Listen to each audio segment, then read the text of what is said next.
Vamos a estudiar ahora el libro de Joshua, capítulo 17. Fue el sorteo de la tribu de Menashe, la mitad, que era el primogénito de Joseph. Y Mahir era primogénito de Menashe, padre de Gilad, quien era hombre de guerra y tuvo para sí el Gilad y el Bashán. Y fue el sorteo para los hijos restantes de Menashe, por sus familias, para los hijos de Abiezer, para los hijos de Helek, para los Bene Azriel, para los Bene Shechem, para los Bene Jefer, para los Bene Shemida. Estos son los hijos varones de la casa de Menashe, Ben Yosef por sus familias. Mas Zelofhad, Ben Jefer, Ben Gilad, Ben Mahir, Ben Menashe no tuvo hijos, sino hijas. Y estos son los nombres de sus hijas: Mahla, Noah, Jochla, Milca y Tirza. Ellas se acercaron delante de Lázar, el Cohen delante de Joshua, Ben Nun delante de los príncipes, diciendo: Adonai ordenó a Moshe que se nos diese heredad en medio de nuestros hermanos. Entonces Joshua les dio por orden a Adonai heredad entre los hermanos de su padre. Tocó por sorteo a Menashe 10 comarcas, además de la tierra de Gilad y el Bashán, que está en la otra parte del Jardín, porque esas hijas de Menashe recibieron heredad entre los hijos de él. Y la tierra de Gilad quedó para los demás hijos de Menashe, y fue el confín de Menashe desde Asher a Michmetat, que está frente a Shechem, y sigue la línea hacia el sur, hacia los habitantes de Tapuach.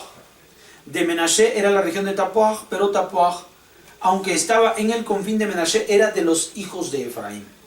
Luego baja la línea del arroyo de Caná al lado meridional del arroyo. Estas ciudades eran de Efraín, aunque está en medio de las ciudades de Menashe, y el límite de Menashe cae al norte del arroyo y llegan sus extremos al mar grande. Por el lado del sur era de Efraín y por el lado norte de Menashe. El mar también era su límite y tocaban los confines de Menashe con Asher por el norte y con Isachar por el este. Tenía además Menashe en Isachar y en Asher a Bet-Shean con sus arrabales, a Ibleam con sus arrabales, a los habitantes de Dor con sus arrabales, a los habitantes de Endor con sus arrabales, a los habitantes de Tanaj con sus arrabales, a los habitantes de Megiddo con sus arrabales, las 3 regiones. Mas los Bené Menashe no pudieron desalojar a los habitantes de aquellas, y quiso el Kenaní habitar en aquella tierra. Pero sucedió que cuando se fortalecieron los Bené Israel, pusieron a los Kenanim bajo tributo servil, pero no los desterraron. Entonces hablaron los Bené Yosef a Joshua diciendo: ¿por qué me has dado a mí por heredad un solo sorteo y una sola comarca, siendo así que soy un pueblo grande, por cuanto que hasta aquí me ha bendecido Adonai? Mas Joshua les contestó: si eres un pueblo grande, sube al bosque y desmonta para ti, allá en la tierra de los Perizim, de los Refaim, ya que es estrecha para ti la montaña de Efraín. Pero los Bené Yosef le respondieron: no basta para nosotros la montaña. Además, carros de hierro tienen todos los Kenanim que habitan en la tierra del valle, tanto los de Bet-Shean y sus arrabales, como los que están en el valle de Israel.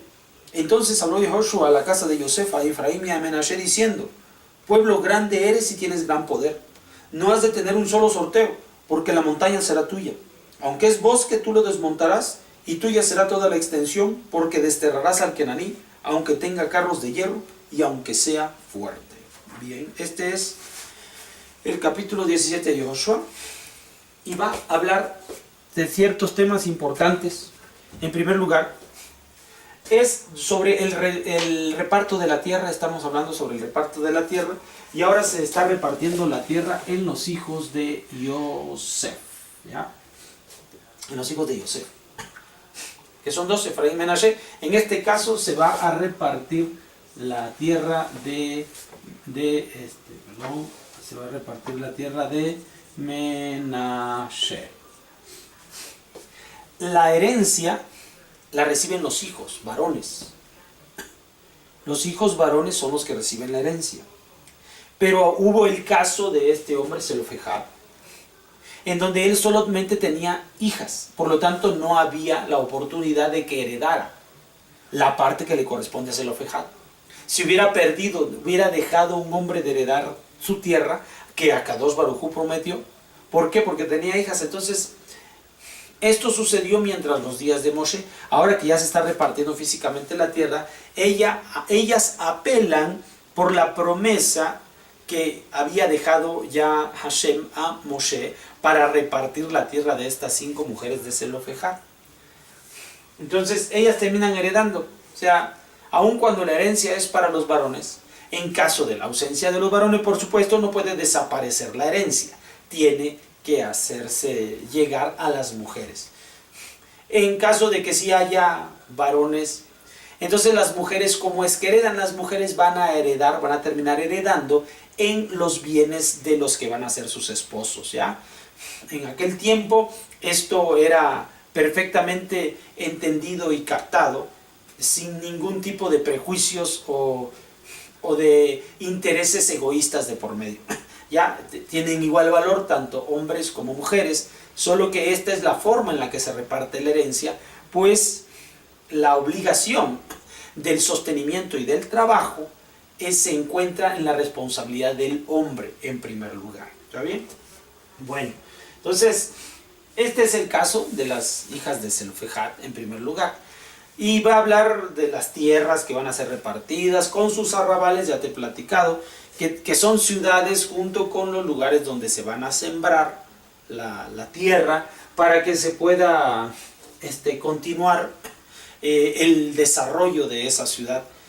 Ahora, también va a mencionar este texto que hemos leído, que la bendición ha venido sobre los hijos de Yosef, sobre los descendientes de Yosef, y se han aumentado en número. Por lo tanto, el espacio de tierra que les estaban dando no era suficiente para para continuar con su desarrollo y crecimiento. Así que le dice, perfectamente has hecho una buena solicitud en exigir un poquito más de tierra para que puedas extenderte y para que te puedas seguir desarrollándote. Entonces le pide ahora a Joshua que es suya la bendición, que lo haga, que es un pueblo grande y fuerte, y hay todavía una porción de tierra en la cual puede extenderse si él la conquista.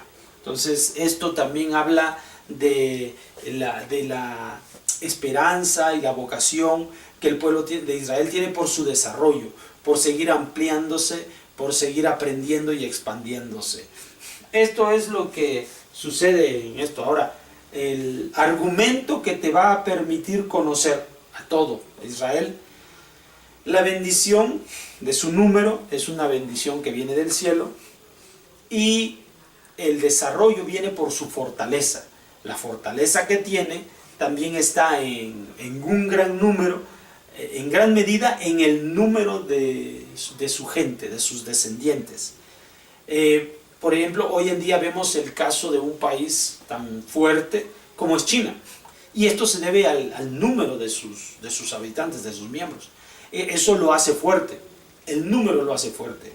A veces no llega a entenderse las cosas en esa medida, pero así es como funciona. Muchas veces tratan de